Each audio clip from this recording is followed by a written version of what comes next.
Kasus kekerasan terhadap guru yang terjadi di Makassar, Sulawesi Selatan baru-baru ini adalah tamparan keras bagi dunia pendidikan Indonesia. Kekerasan yang dilakukan oleh orang tua siswa sebenarnya tidak harus terjadi jika kedua belah pihak, yaitu orang tua sebagai wali murid dan guru, bisa duduk satu meja membahas persoalan siswa dengan kepala dan hati yang dingin. Seharusnya, orang tua tidaklah terlalu gampang membenarkan apa yang dikatakan atau dilakukan anak. Orang tua tidak semata-mata hanya menjadi orang tua, tetapi juga harus menjadi guru saat anak di rumah. Mendampingi kegiatan anak selama di rumah juga memberikan contoh untuk menghormati orang yang lebih tua termasuk guru. Saat anak diperlakukan tidak benar, semestinya orang tua berkonsultasi dengan para guru demi mencari solusi atas permasalahan yang menimpa para siswa tersebut. Belakangan ini figur seorang guru bukan lagi profesi terhormat, tidak seperti zaman dahulu. Contohnya, kini sulit rasanya melihat siswa mencium tangan atau menegur gurunya jika berpapasan di jalan. Bukan tanpa alasan jika seorang murid kerap melawan. Karena guru yang dahulu terlihat simpatik dan menjadi teladan, kini kurang peduli jika siswa sudah tidak berada di lingkungan sekolah. Para guru sekarang bahwa urusan siswa di luar sekolah bukan tanggung jawab mereka lagi, atau kewajiban guru hanya sekedar menjadikan siswa pintar, meski tingkah lakunya tidak benar.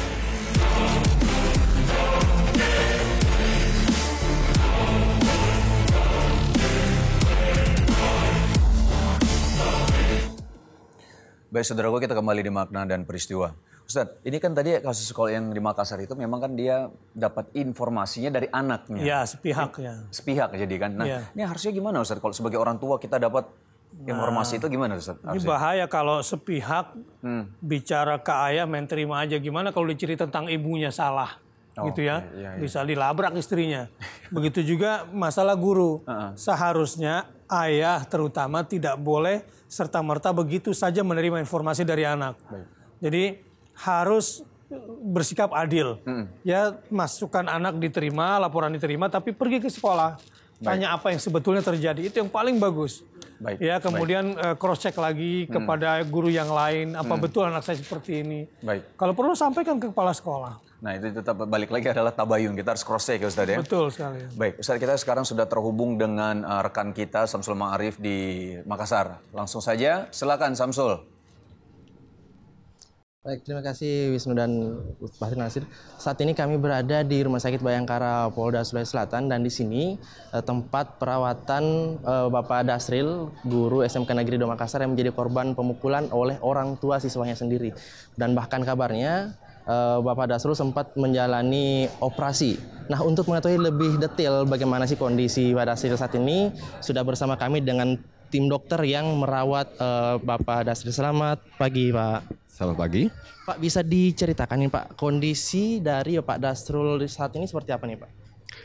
Untuk kondisi pagi ini, Pak Dasril dalam kondisi cukup baik, dengan hemodinamiknya stabil, dan Pak Dasril 1 hari yang lalu sudah menjalani reposisi. Jadi pada Pak Dasril ini mengalami fraktur nasal. Fraktur nasal itu adanya suatu patahan pada tulang hidung. Sehingga kami tim bedah Rumah Sakit Bayangkara melakukan reposisi tulang hidungnya dengan pembiusan di kamar operasi. Kondisi pagi ini cukup baik dan insya Allah dalam waktu 3 hari ke depan mungkin bisa melakukan rawat jalan.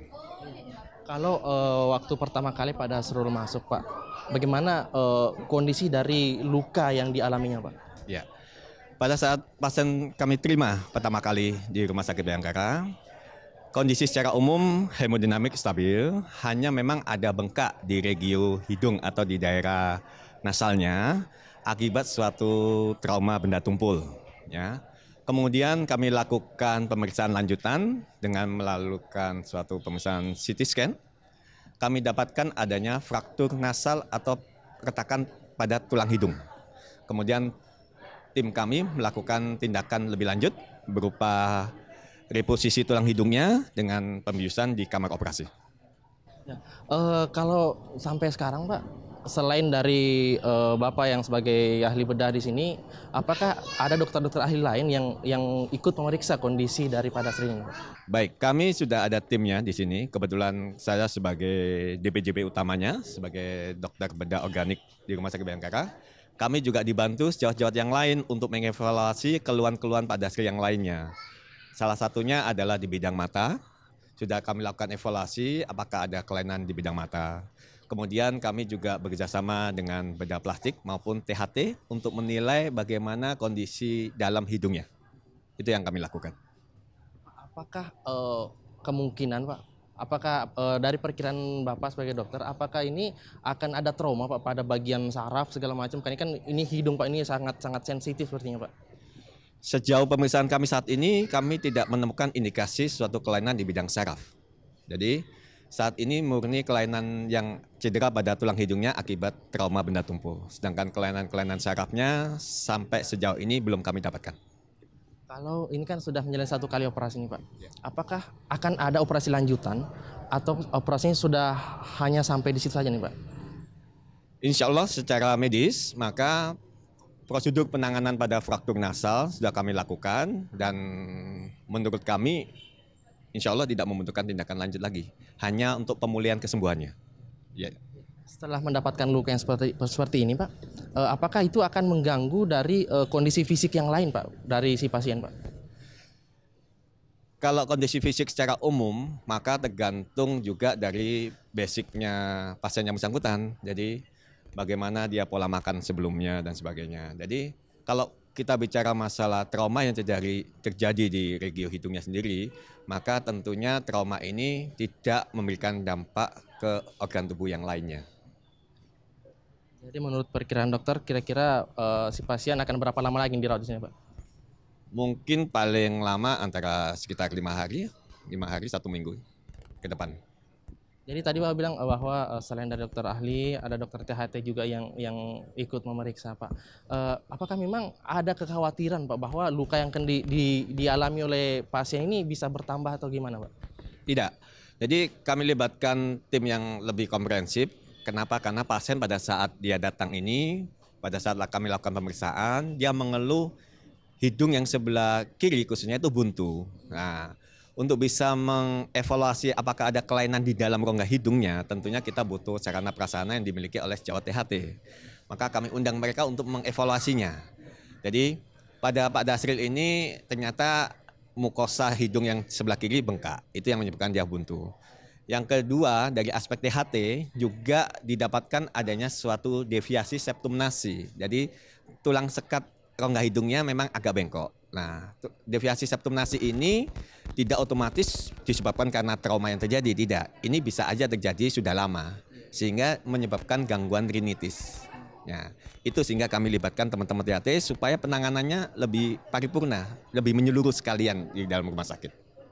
Jadi memang ada kecurigaan bahwa Pak Dasril memang pernah mengalami trauma sebelum pemukulan ini, ataukah semua luka yang ditemukan merupakan luka baru akibat pemukulan ini, Pak? Tidak, maksud saya seperti saya jelaskan tadi, dari aspek THT didapatkan deviasi septum nasi. Itu artinya suatu kelainan yang sudah lama, tidak ada hubungannya dengan trauma yang baru terjadi. Cuman karena pasien ini baru datang ke rumah sakit kami, tentunya kan kami eksplor secara holistik, secara menyeluruh. Siapa tahu kami juga bisa sembuhkan sekalian penyakit yang ada sebelumnya. Itu maksud saya. Pak, ini juga ada informasi kami dapatkan bahwa operasi ini juga melibatkan tim bedah plastik, Pak. Apakah memang akan ada tindakan-tindakan seperti itu atau gimana, Pak? Tidak, jadi kami inginkan yang terbaik buat pasien. Jadi kami ingin yang terbaik untuk pasien, bahwa kami lakukan karena adanya suatu perubahan anatomis dari tulang hidungnya, dan tentunya bisa memperberat pada saat dia melakukan pergerakan pernafasan dan sebagainya, sehingga kami mengoptimalkan bagaimana berusaha untuk mengembalikan mendekati suatu kondisi yang real, kondisi yang normal. Maka kompetensinya kami juga kebetulan kami punya fasilitas dengan bedah plastik, kami dibantu dengan tim bedah plastik. Baik, terima kasih atas kesempatan, Pak. Dan pemirsa, memang saat ini memang Pak Dasril masih menjalani perawatan di Rumah Sakit Bayangkara Polda Sulsel dan kemungkinan akan segera sembuh dari luka-luka. Mungkin itu dulu dapat kami kabarkan dari Makassar. Makna dan peristiwa akan kembali setelah jeda iklan berikut ini.